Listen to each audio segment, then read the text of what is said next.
10 juta hari ini tidak sama dengan 10 juta di tahun depan. Bukan karena angkanya berubah, tapi karena kemampuannya berubah. Pada dasarnya, kita tidak berbicara tentang uang, kita berbicara tentang waktu. Selamat datang di Argumen Investasi. Hari ini kita akan membahas tentang time value of money.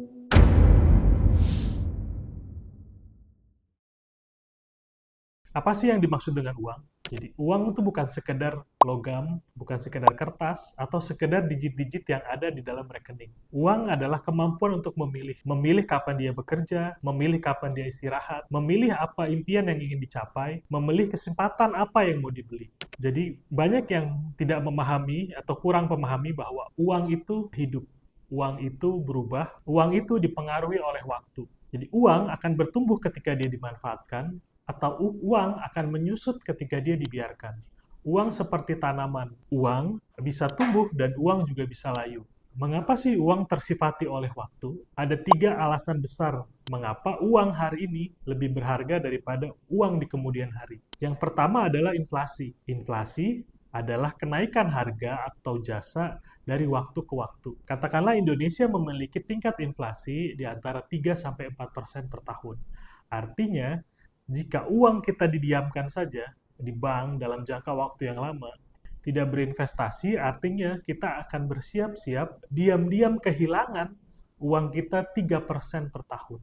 3-4% per tahun. Artinya, tidak berinvestasi, artinya tetap beresiko. Yang kedua adalah opportunity cost atau biaya kesempatan. Biaya kesempatan ini adalah kesempatan. Kenapa? Karena uang kita biarkan saja, sementara di tempat lain ada kesempatan-kesempatan untuk dia bertumbuh. Artinya, ketika kita tidak mengambil kesempatan itu adalah opportunity cost atau biaya kesempatan yang kita lewatkan. Yang ketiga adalah return atau potensi pertumbuhan. Artinya, uang yang kita biarkan itu sebenarnya memiliki potensi untuk bertumbuh dengan kita tempatkan di instrumen-instrumen yang bisa bertumbuh mengalahkan inflasi.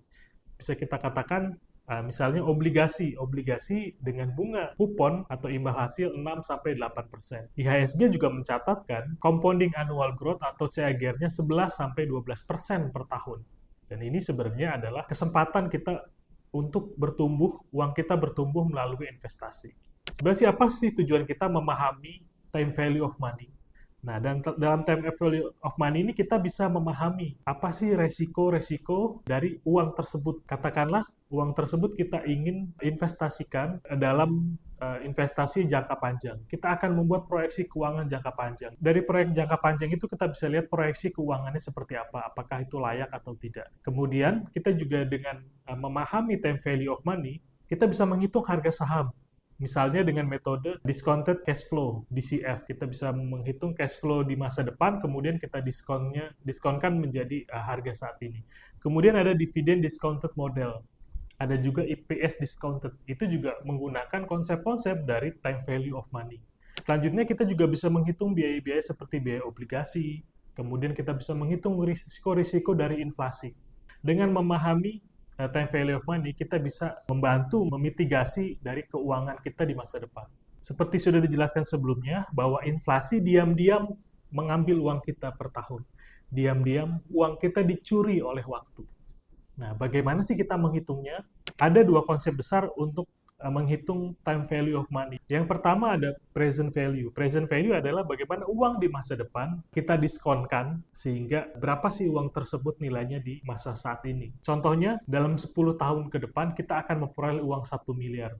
Jadi 1 miliar, kemudian kita diskonkan 4% setiap tahun sampai 10 tahun, maka nilainya adalah 675 juta. Artinya, nilai 1 miliar yang 10 tahun ke depan ini akan menjadi nilai saat ini adalah 675 juta. Artinya, kita akan kehilangan 33% dari nilai tersebut di masa kini. Yang kedua, ada yang disebut future value. Future value adalah kita menghitung uang di masa depan dengan uang hari ini ditambah compounding interest. Nah, berbedanya dengan present value, dia menggunakan discount, future value kita menggunakan compounding. Compounding ini artinya bunga yang diinvestasikan lagi, atau laba yang diinvestasikan lagi, itu yang disebut compounding. Contoh kita memiliki modal 10 juta.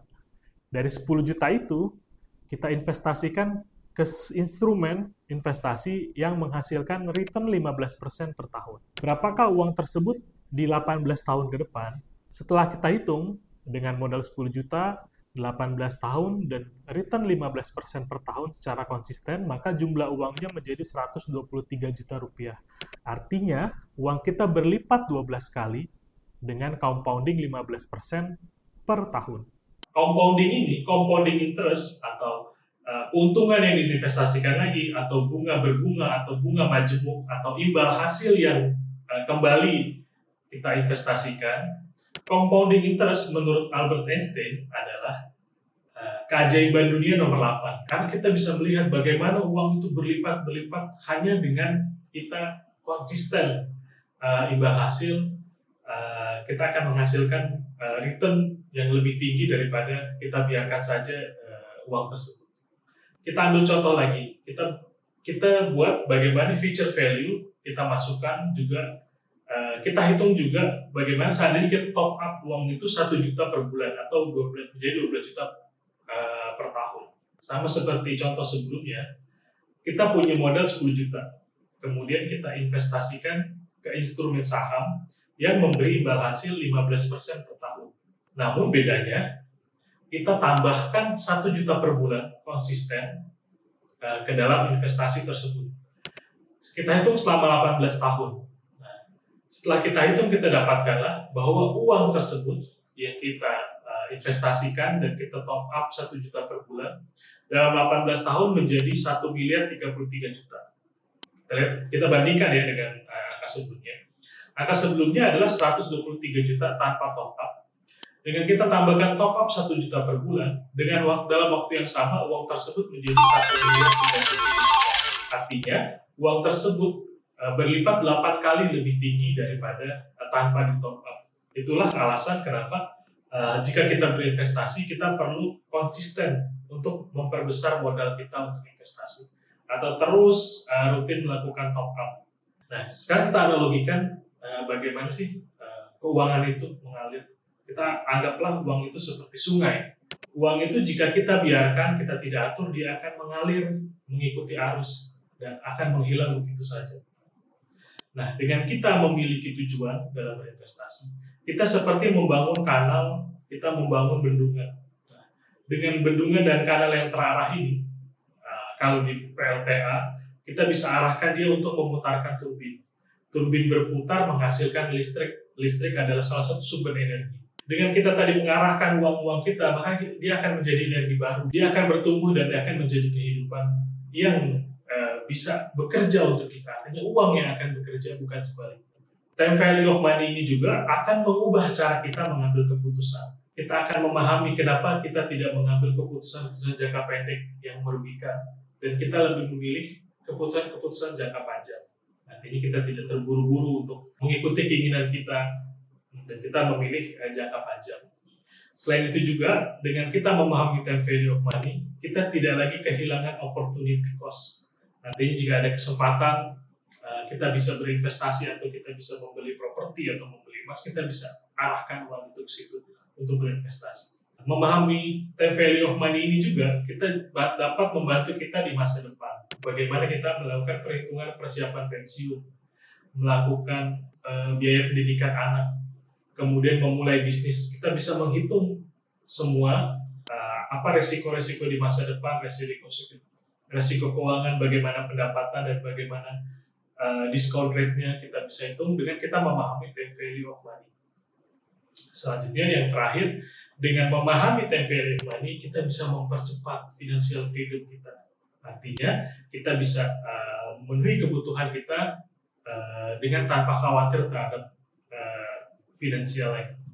Sebagai penutup, kalau kita tadi lihat ada perhitungan-perhitungan yang ada di time value of money seperti future value dengan top up dan present value, kita sudah menyediakan kalkulator hitungannya yang ada di kolom deskripsi, jadi bisa di-download secara gratis. Namun memulai saja belum cukup, kita perlukan konsistensi. Nah, konsistensi inilah yang akan membawa kita ke garis finish. Seperti kata Denzel Washington, without commitment, you will never start, but more importantly, without consistency, you will never finish. Demikian materi kita terkait dengan value of money. Semoga bermanfaat.